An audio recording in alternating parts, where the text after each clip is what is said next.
حضرت معاویہ صحابی ہیں، کاتب وحی ہیں، حضور کے برادر نسبتی ہیں، صالح ہیں، ام حبیبہ بہن ہے ان کی جو حضور کی زوجہ محترمہ ہیں، ان کا مقام بہت بلند ہے، لیکن ہم انہیں خلفائے راشدین میں شامل نہیں کرتے، اس لیے کہ ان کا جو خلافت کو اختیار کرنا یا حکومت اختیار کرنا یہ قبائلی عصبیت کی بنیاد پر تھا، باہمی مشورے کی بنیاد پر نہیں تھا۔ غلطی ہر ایک سے ہو سکتی ہے اور آپ رائے رکھ سکتے ہیں، لیکن کسی صحابی کی نیت پر حملہ نہیں کریں گے۔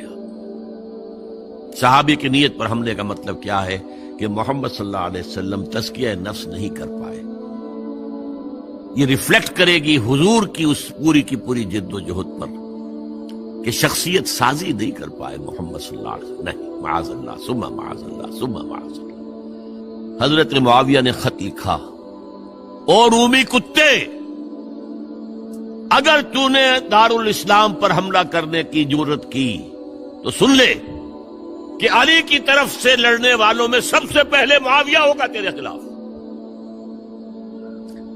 حضرت علی کو انہوں نے شہید کیا جو ان کے ساتھی تھے خوارج۔ جنگ صفین میں حضرت معاویہ کے کہنے سے عمرو بن العاص رضی اللہ تعالیٰ عنہ نے قرآن مجید جو ہے نیزے پر اٹھا لیا کہ لڑائی بند کرو، قرآن کو حکم بنا لو، جو قرآن فیصلہ کر دے وہ ہم بھی قبول کریں، تم بھی کرو۔ حضرت علی کا خیال یہ تھا رضی اللہ تعالیٰ عنہ یہ چال ہے، اور انہوں نے روکا اپنے ساتھیوں کو، لیکن اکثر لوگوں نے کہا قرآن آ گیا بیچ میں، اب ہم کیسے ہتھیار چلائیں؟ اس میں میرا ذہن جاتا ہے ایک حدیث کی طرف، بڑی اہم حدیث ہے، اور اس کے راوی حضرت علی ہیں۔ حضرت علی فرماتے ہیں کہ حضور نے فرمایا انہا ستکون فتنۃ، ان قریب ایک بہت بڑا فتنہ رونما ہوگا۔ حضرت علی فرماتے ہیں میں نے عرض کیا مل مخرج منہا یا رسول اللہ، اس سے نکلنے کا راستہ کون سا ہوگا؟ فرمایا کتاب اللہ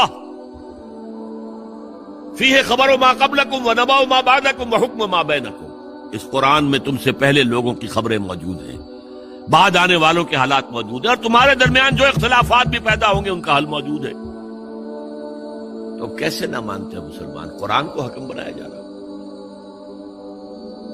بہرحال اس کے نتیجے میں جو بھی ہوا ہے یہ اب تاریخ کا معاملہ ہے، میں اس کی تفصیل میں نہیں جانا چاہتا، مسئلہ حل نہیں ہو سکا، لیکن حضرت علی کی خلافت جو ہے ان کے ہاتھ پر بیعت ہو گئی تھی، وہ چلی، لیکن 4.5 برس سوائے خانہ جنگی کے اور کچھ نہیں ہوا۔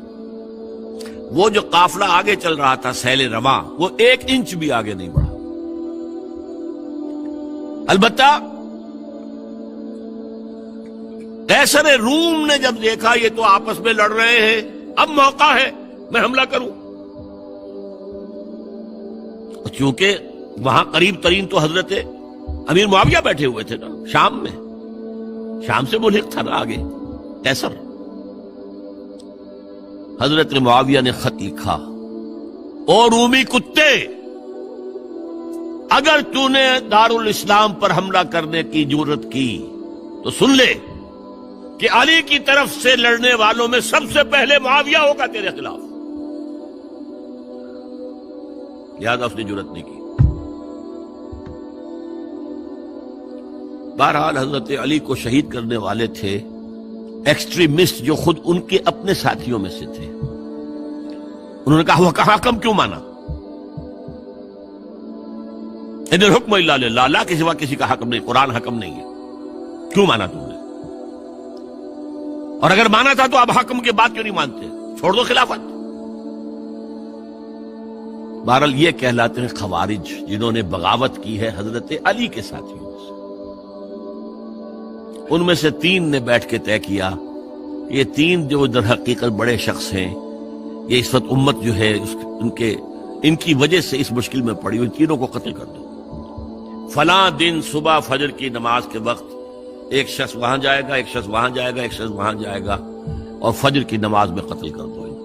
ابن ملجم آیا حضرت علی پر وار کیا، وار کاری ثابت ہوا۔ باقی دو حضرت معاویہ اور حضرت عمرو بن العاص، ان میں سے ایک تو اس روز فجر میں آئے نہیں کسی وجہ سے، اور دوسرے پر جو وار پڑا وہ اوچھا وار تھا، وہ کاری وار نہیں تھا۔ حضرت علی شہید ہوئے۔ اس کے بعد حضرت حسن کی خلافت ہوئی 6 مہینے، لیکن اب جب جنگ کا معاملہ ہوا تو حضرت حسن نے دستبرداری اختیار کر لی، حضرت معاویہ کو تسلیم کر لیا خلیفہ۔ حضرت معاویہ صحابی ہیں، کاتب وحی ہیں، حضور کے برادر نسبتی ہیں، صالح ہیں، ام حبیبہ بہن ہے ان کی جو حضور کی زوجہ محترمہ ہے، ان کا مقام بہت بلند ہے، لیکن ہم انہیں خلفائے راشدین میں شامل نہیں کرتے، اس لیے کہ ان کا جو خلافت کو اختیار کرنا یا حکومت اختیار کرنا یہ قبائلی عصبیت کی بنیاد پر تھا، باہمی مشورے کی بنیاد پر نہیں تھا۔ لیکن 20 سال تک ان کا دور حکومت ہے اور کوئی خون ریزی نہیں، کوئی غارت گری نہیں، کوئی اختلاف نہیں، کوئی بغاوت نہیں، کوئی جھگڑا نہیں۔ مدبر اس درجے کے تھے۔ اب آئیے آخری سٹیج آئی، حضرت معاویہ کو مشورہ دیا گیا۔ مغیرہ ابن شعبہ ایک بزرگ صحابی تھے کہ دیکھیے جناب امیر، مسلمانوں میں اختلاف ہوا، 4.5 سال 5 سال خانہ جنگی رہی، اب اگر پھر معاملہ آپ کے انتقال کے بعد ایسے ہی چھوٹ گیا تو اختلافات ہوں گے، جھگڑے ہوں گے، مختلف دعوے دار سامنے آئیں گے، جنگیں ہوں گی، پھر دوبارہ جو ہے فساد ہو جائے گا، آپ کسی کو نامزد کر دیجیے۔ اور پھر مشورہ دیا اپنے بیٹے یزید کو نامزد کر دیجیے۔ حضرت معاویہ ریلیکٹنٹ رہے، لیکن اس کے بعد انہوں نے مان لیا اور فیصلہ کر لیا۔ یہاں میں چاہتا ہوں کہ بات سمجھ لیں اچھی طرح، اس معاملے میں اگر آپ حضرت معاویہ کی نیت پر شک کریں گے تو مجھے آپ کے ایمان پر شک ہو جائے گا۔ نیت پر نہیں، غلطی ہو سکتی ہے، صحابی ہیں، نیت غلط نہیں تھی، نیت کیا تھی؟ اور میں سمجھتا ہوں 100% درست تھی کہ اب اتنا پانی گزر چکا ہے پل کے نیچے سے وقت کے دریا میں کہ بارے صحابہ سب رخصت ہو چکے، اب اکثریت 9 مسلموں کی ہے، عصبیتیں بھی ہیں، قبائلی عصبیتیں ختم تو نہیں ہوئی، لہذا جب تک کوئی قبائلی عصبیت پیچھے نہیں ہوگی حکومت کے، حکومت نہیں چل سکے گی۔ یہ ابن خلدون کا لفظ ہے، عصبیت، کوئی چیز جو جوڑے آپ کو۔ تو دینی عصبیت اب کمزور پڑ گئی ہے، اس لیے کہ حضور نے جن کو تربیت دی تھی وہ اب گئے، اکثر و بیشتر گئے۔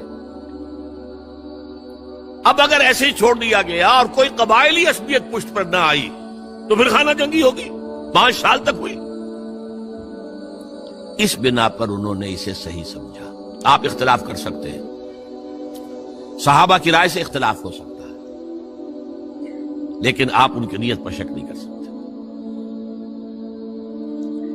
بہرحال واقعہ کیا ہے تاریخی اعتبار سے کہ یہ 10ویں سال میں نامزد کر دیا یزید کو اپنے بعد خلیفہ کے لیے، ولی عہد۔ اس وقت تقریباً سب نے بات مان لی سوائے 5 افراد کے۔ وہ 5 افراد بہت اہم تھے، بہت اہم۔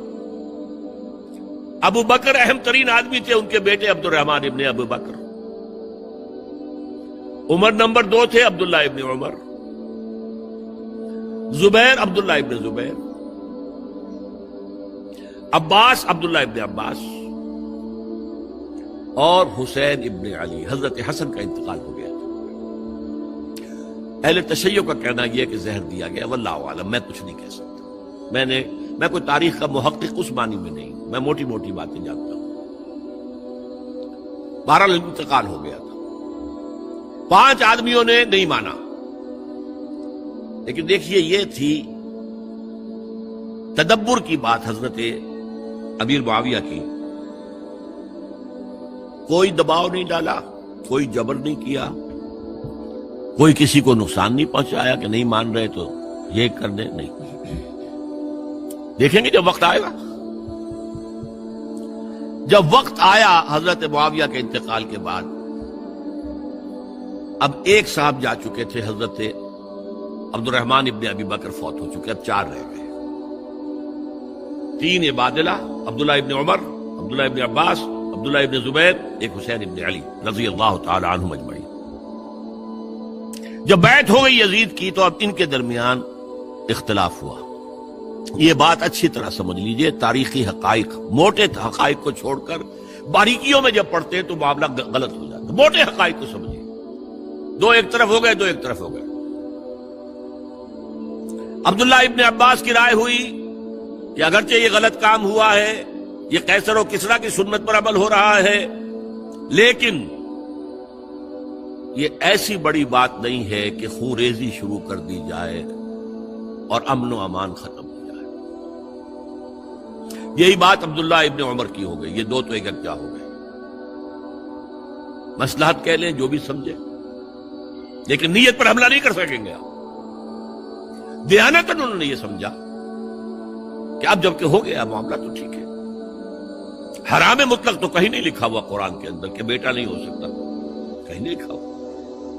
بہرحال ان 2 کی رائے یہ ہوئی کہ اگرچہ کام غلط ہے لیکن اتنا غلط نہیں ہے کہ اس کو چیلنج کیا جائے اور اس سے جو ہے خانہ جنگی شروع ہو جائے اور فساد شروع ہو جائے۔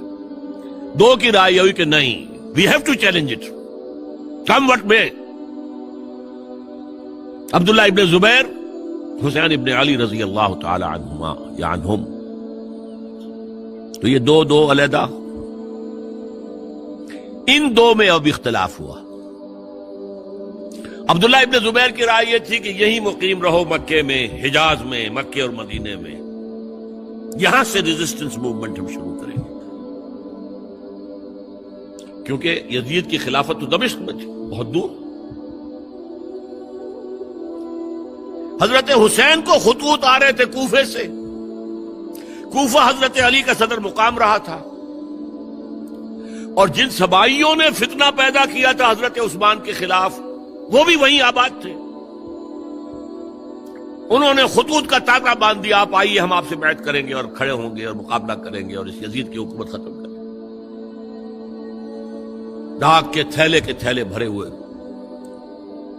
حضرت حسین نے فیصلہ کیا کوفے جانے کا، بہت روکا۔ عبداللہ ابن عباس بہت ان سے بزرگ تھے عمر میں، اور ویسے بھی ایک اعتبار سے نانا تھے، ایک اعتبار سے پڑدادا تھے حضرت عبداللہ ابن عباس۔ حضور کے چچا زاد بھائی تھے تو نانا ہو گئے کہ نہیں؟ حضور نانا تھے کہ نہیں؟ اور حضور کے چچا تھے حضرت عباس، ان کے بیٹے ہیں یہ۔ تو اس اعتبار سے حضرت علی رضی اللہ تعالیٰ عنہ کے کیا ہو گئے؟ چچا۔ بہرحال میں کچھ گڑبڑ کر رہا ہوں اس وقت۔ وہ دوڑتے جا رہے تھے کہ حسین خدا کے لیے مت جاؤ، خدا کے لیے مت جاؤ، یہ کوفی تمہارا ساتھ نہیں دیں گے، الکوفی لا یوفی، کوفی وفا نہیں کرتا وعدہ، اور خدا کے لیے اگر جانا ہے اپنے گھر والوں کو یہاں چھوڑ دو۔ بس حضرت حسین پر رضی اللہ تعالی عنہ جو ایک کیفیت تھی، انہوں نے سب باتوں کو نظر انداز کیا۔ وہاں ہزاروں لوگوں نے مسلم بن عقیل جو حضرت حسین کے نمائندے کی حیثیت سے پہلے گئے تھے، ان کے ہاتھوں پر بیعت کیا، وہ خطوط آ رہے تو اور بھی بات پختہ ہو گئی۔ ابھی راستے ہی میں تھے کہ پتہ چلا کہ ابن سیاد گورنر بن کر آیا ہے، اور اس نے جو وہاں پر تشدد کیا ہے اور ڈنڈا برسایا ہے، سب بیعت توڑ کے گھروں میں چھپ گئے، اور مسلم بن عقیل جو ہیں وہ بے یار و مددگار شہید بھی کر دیے گئے۔ حضرت حسین نے ارادہ کیا کہ واپس ہو جائے مدینے کی طرف۔ اب مسلم بن عقیل کے بیٹے جو ہیں، وہ عرب کی ایک غیرت ہے، ایک آنر جسے آج کل کہتے ہیں، ہم اپنے باپ کا بدلہ لیے بغیر نہیں جائیں گے۔ اور حضرت حسین کی شرافت اور مروت، یہ لوگ میرے ساتھ آئے تھے نا، میرا ساتھ دے رہے تھے، اب میں ان کا ساتھ کیسے چھوڑوں؟ بہرحال وہ حادثہ فاجعہ ہو کر رہا، اور اس میں سب سے بڑا سبب جو بنا ہے وہ میں چاہتا ہوں جس کی طرف کسی کی نگاہ نہیں گئی۔ افسوس یہ ہے کہ میرا اس پر جو کتابچہ ہے سانحہ کربلا وہ آؤٹ آف پرنٹ تھا، کوشش تھی کہ آج یہاں وہ پیش کیا جاتا، مختصر ترین، لیکن آپ دیکھیں گے کہ کلیئر ہو جاتی ہے ہسٹری۔ دو کتابچے ہیں، شہید مظلوم، میرے نزدیک مظلوم ترین شہید حضرت عثمان رضی اللہ تعالی عنہ، اور سانحہ کربلا، بہت بڑا سانحہ، اس میں کوئی شک نہیں۔ حضرت حسین کے صبر اور مثابرت اور استقلال اور شجاعت یہ مثالی ہیں تاریخ کے اندر۔ اپنے سامنے جو ہے اپنے ایک ایک کر کے چراغ گل ہو رہے ہیں، خاندان سارا ختم ہو رہا ہے، خیر خار بچے شہید ہو رہے ہیں۔ وہ تو ایک بچہ بیمار تھا، حضرت علی بن حسین زین العابدین رحمت اللہ علیہ، وہ بچا ہے۔ لیکن اصل میں شرافت اور مروت جو ہے وہ بسا اوقات اپنی شرافت کی وجہ سے مار کھا جاتی ہے۔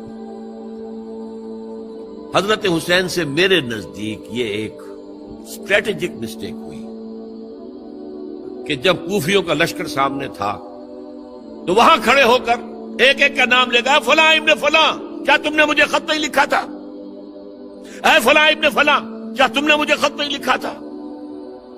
سب کے راز فاش کر رہے ہیں، اور دیکھو یہ میرے پاس یہ تھیلے بھرے ہوئے تمہارے خطوں کے موجود ہیں، تم نے مجھے بلایا اور میں آیا۔ یہ بات تھی جس کی بنا پر اب ان کے لیے کوئی چارہ نہیں تھا کہ انہیں شہید کر دیں، ورنہ تو یہ ہمارا بھانڈا پھوڑ دیں گے جا کر یزید کے پاس، تو ہماری کھالیں کھنچ جائیں گی۔ یہی وجہ ہے کہ حضرت حسین نے 3 آفرز کی، مجھے واپس مدینے جانے دو، نہیں،